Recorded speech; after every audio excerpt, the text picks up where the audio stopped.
আমাৰ কংগ্ৰেছ সভাপতি ডাঙৰীয়া, আমাৰ AICC সেক্ৰেটাৰী, আমাৰ কাৰ্যকৰী সভাপতি, আমি ভালেখিনি বিধায়ক তাত আছিলে আৰু হাজাৰ হাজাৰ মানুহ তাত আছিলে। এইটো মৰ্মান্তিক আৰু যথেষ্ট দুখৰ বিষয়। আৰু অসম প্ৰদেশ কংগ্ৰেছ কমিটিৰ সভাপতিৰ নেতৃত্বত AICCৰ নিৰ্দেশক্ৰমে AICCৰ সহযোগত অল মেম্বাৰ, আমাৰ যিমানখিনি মেম্বাৰ অফ পাৰ্লিয়ামেণ্ট আছে তেওঁলোকৰ হৈ AICC অলপ ইভিনিঙত আজি গৌৰৱ গগৈক পঠাই আছে, তালৈকে গৌৰৱ গগৈ ডাঙৰীয়াক।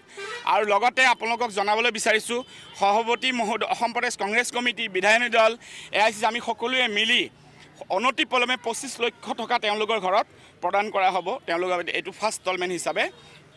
আৰু এটা কথা, ৰাজনৈতিকভাৱে যিহেতু তেওঁলোকৰ ঘৰত তেখেতৰ মাতৃ 3বাৰকৈ কাউন্সিলৰ আছিলে, তেখেতৰ মৃদুলৰ পত্নীয়ে যদি নিৰ্বাচন খেলিবলৈ বিচাৰে, কাউন্সিলৰে হওক বা জিলা পৰিষদে হওক, অসম প্ৰদেশ কংগ্ৰেছ কমিটিয়ে মোক কাৰ্যকৰী সভাপতি জাকিৰ হুছেইন চিকদাৰ, নন্দিতা দাস ডাঙৰীয়ানী তিনিজনক দায়িত্ব অৰ্পণ কৰিছে। আমাৰ তিনিজনৰ যিকোনো এজনক তেওঁলোকে জনালে তেওঁলোকক আমি টিকট প্ৰদান কৰিম, ৰাজনৈতিকভাৱে তেওঁলোকক আমি আগবঢ়াই লৈ যাম। আৰু এইটো এটা মৰ্মান্তিক আৰু সঁচাকৈ